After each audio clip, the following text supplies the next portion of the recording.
बिस्मिल्लाहिर्रहमानिर्रहीम।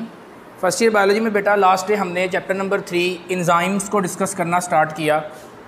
एंजाइम की डेफिनेशन, उसके साथ कुछ रिलेटेड टर्म्स, को फैक्टर, को enzyme, prosthetic group, activator, enzymes की लोकेशन, उसकी types, apo enzyme, holo enzyme, ये लास्ट डे हमारा टॉपिक था।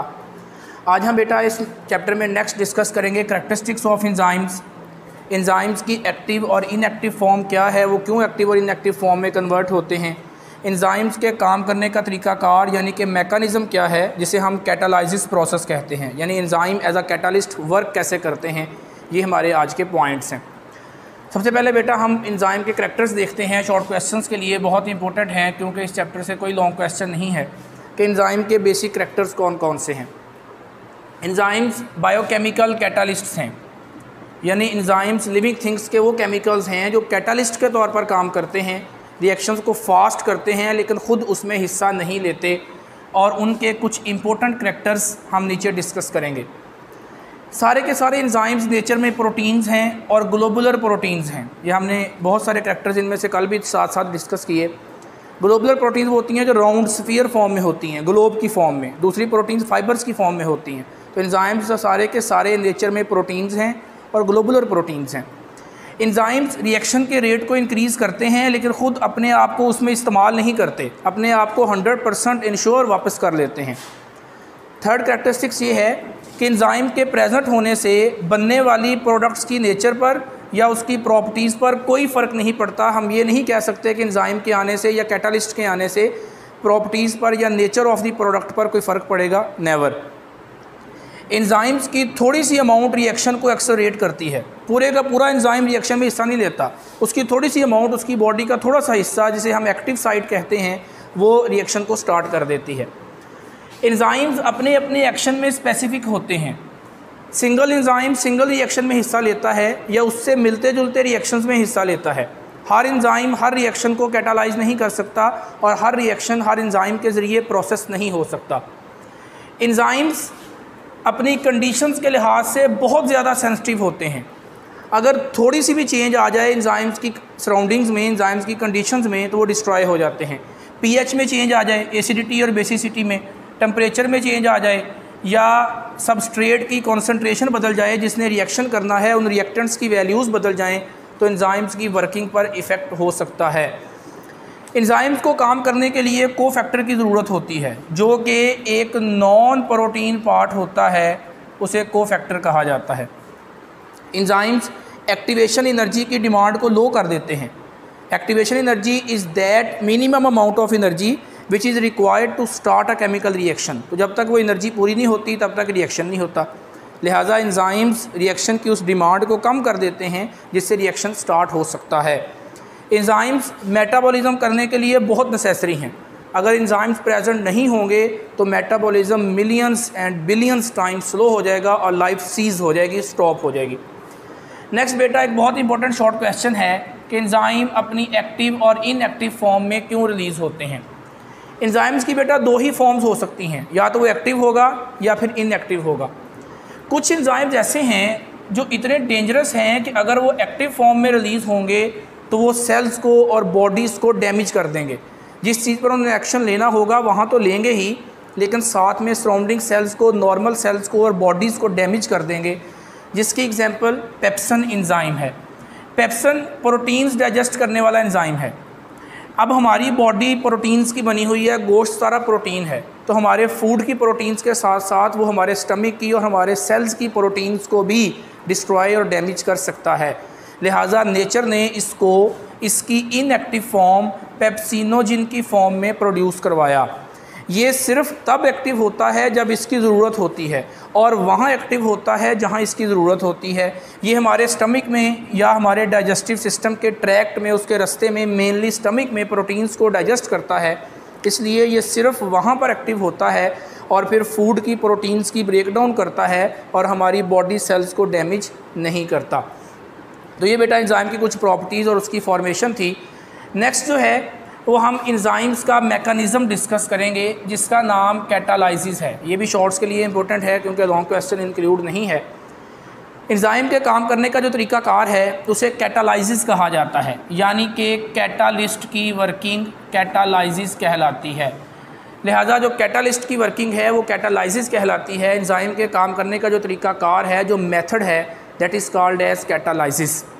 कैटालाइसिस पढ़ने से पहले बेटा हम थोड़ी सी प्रॉपर्टीज़ पढ़ते हैं एंजाइम की। एंजाइम एक 3 डायमेंशनल स्ट्रक्चर है, एक्स वाई जी तीनों एक्सिस पर है, एक 3 डायमेंशनल स्ट्रक्चर है एंजाइम।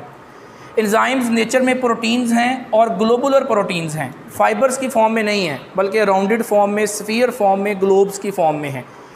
एंजाइम्स की स्पेसिफिक स्ट्रक्चर होती है जो कि उसको बनाने वाले मटेरियल्स यानी कि अमाइनो एसिड्स की वजह से डिज़ाइन होती है, क्योंकि प्रोटीन्स अमाइनो एसिड्स की बनी होती हैं। एंजाइम्स की स्पेसिफिक शेप होती है जो कि उसकी एक ज्योमेट्री है और उसको वर्किंग करने में हेल्प करती है। एंजाइम की स्पेसिफिक स्ट्रक्चर, स्पेसिफिक डिज़ाइन है, स्पेसिफिक शेप है जो कि उसके अमाइनो एसिड्स की नेचर पर डिपेंड करती है कि कौन कौन से अमाइनो एसिड्स ने एंजाइम की फॉर्मेशन की है या आपस में अरेंज होकर पॉलीपेप्टाइड चेन बनाई है।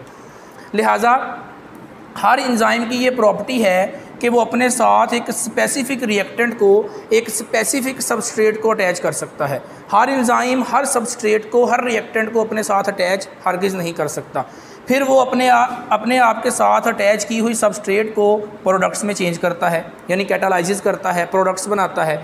जब प्रोडक्ट्स बन जाती हैं तो एंजाइम अपने आप को रिलीज़ कर लेता है, एंजाइम अपने आप को सेपरेट कर लेता है और फिर अगेन एंड अगेन बार बार इस्तेमाल हो सकता है और उसका कुछ भी हिस्सा रिएक्शन में वेस्ट नहीं होता। तो एक स्पेसिफिक एंजाइम अपने साथ स्पेसिफिक सबस्ट्रेट यानी कि रिएक्टेंट को जोड़ता है, फिर उससे प्रोडक्ट्स बनाता है और फिर अपने आप को सेपरेट करके प्रोडक्ट्स सिर्फ सबस्ट्रेट की बनती हैं, अपने आप को दोबारा इस्तेमाल के काबिल कर सकता है।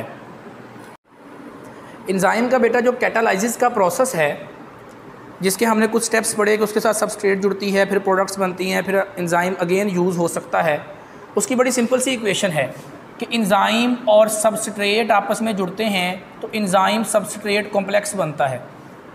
ये एक फ़िज़िकल अटैचमेंट है, कोई केमिकल रिएक्शन नहीं है। एंजाइम और सबस्ट्रेट आपस में फ़िज़िकली जुड़ते हैं और एक कॉम्प्लेक्स स्ट्रक्चर बन जाती है। फ्यूचर में वो सबस्ट्रेट प्रोडक्ट्स में चली जाती हैं और एंजाइम ऐसे का ऐसे ही अलहदा हो जाता है, एंजाइम ऐसे का ऐसे ही सेपरेट हो जाता है, क्योंकि वो दोबारा यूज़ हो सकता है, वो रीयूज़ हो सकता है, लेकिन सबस्ट्रेट्स को प्रोडक्ट्स में कन्वर्ट कर देता है। इसके बाद है बेटा एक्टिव साइट का थोड़ा सा इंट्रोडक्शन। एक्टिव मीन जो काम करने के काबिल हो, साइट मीन प्लेस। एंजाइम की बॉडी के ऊपर वो जगह जहाँ पर सबस्ट्रेट जुड़ सकती है, हम उस जगह को एक्टिव साइट कहते हैं। एंजाइम की बॉडी पर वो थोड़ी सी प्लेस, वो स्पेसिफिक जगह जहाँ पर रिएक्टेंट जुड़ सकता है, हम उस रिएक्टेंट जुड़ने वाली जगह को एक्टिव साइट का नाम देते हैं। ये एक ऐसी साइट है जिस पर स्पेसिफिक चार्जेस होते हैं, जिसकी स्पेसिफिक शेप होती है। इसके चार्जेस और इसकी शेप इसको बनाने वाले अमाइनो एसिड्स पर डिपेंड करती है। बड़ी सिंपल सी बात है कि ये एक एंजाइम है और ये थोड़ी सी जगह उसकी एक्टिव साइट है। यहाँ भी अमाइनो एसिड्स हैं, यहाँ भी अमाइनो एसिड्स हैं, यहाँ भी हैं, यहाँ भी हैं, यहाँ भी हैं, लेकिन यहाँ पर कौन से ऐसे ख़ास अमाइनो एसिड्स हैं कि सबस्ट्रेट यहीं पे जुड़ती है। इसका मतलब है कि यहाँ वाले अमाइनो एसिड्स की अरेंजिंग, यहाँ वाले अमाइनो एसिड्स की चार्जिंग वो स्पेसिफिक है, जिसकी वजह से एक्टिव साइट बन जाती है और सबस्ट्रेट जुड़ सकती है। लिहाजा वहाँ पर जो अमाइनो एसिड्स हैं वो एक दूसरे के करीब आते हैं, अपने आप को कॉइल करते हैं, अपने आप को फोल्ड करते हैं और एक स्पेसिफिक पॉलीपेप्टाइड चेन बना देते हैं, यानी कि डिफरेंट अमाइनो एसिड्स की आपस में बॉन्डिंग, पेप्टाइड बॉन्डिंग होती है। तो पॉलीपेप्टाइड मीन मैनी पेप्टाइड्स की चेन बन जाती है। अमाइनो एसिड्स करीब आते हैं, अपने आप की कॉइलिंग करते हैं, अरेंजमेंट करते हैं, अपने आप को फोल्ड करते हैं, सेट करते हैं और एक स्पेसिफिक पॉलीपेप्टाइड चेन बन जाती है, जिससे एक्टिव साइट बन जाती है। लिहाजा एंजाइम्स की एक ग्लोबुलर अरेंजमेंट हो जाती है, एक ग्लोबुलर सिमेट्री कहते हैं खूबसूरती को, अरेंजमेंट को, तरतीब को। तो एंजाइम एक ग्लोबुलर प्रोटीन है, राउंड शेप में है, स्फीयर फॉर्म में है। तो इस अरेंजमेंट की वजह से, इस कॉइलिंग की वजह से पॉलीपेप्टाइड चेन्स एंजाइम्स को एक स्पेसिफिक ग्लोबुलर फॉर्म में, एक स्फीयर फॉर्म में कन्वर्ट कर देते हैं। एक्टिव साइट के बेटा 2 रीजन्स होते हैं, एक होती है बाइंडिंग साइट, एक होती है कैटालिटिक साइट। इनके नाम से ही जाहिर है कि बाइंडिंग साइट का काम बाइंड करना है। ये स्पेसिफिक सबस्ट्रेट को पहचानती है और फिर उसको बाइंड करके एंजाइम सबस्ट्रेट कॉम्प्लेक्स बना देती है। ये पहचानती है कि जो सबस्ट्रेट आई है वो इसी एंजाइम के लिए है, उसको रिकॉग्नाइज़ करती है, फिर उसके साथ जोड़ती है और एंजाइम सबस्ट्रेट का एक आर्जी कॉम्प्लेक्स बन जाता है। उसके बाद दूसरा है बेटा कैटालिटिक साइट, इसका नाम है कैटालाइसिस करना। कैटालिटिक साइट एक्टिवेट होती है और एंजाइम को प्रोडक्ट्स बनाने में हेल्प करती है। कीप इन माइंड कि बाइंडिंग साइट गलती कर सकती है और रॉन्ग सबस्ट्रेट अपने साथ जोड़ सकती है, लेकिन कैटालिटिक साइट कभी गलती नहीं करेगी और रॉन्ग सबस्ट्रेट को प्रोडक्ट्स में चेंज कभी नहीं करेगी।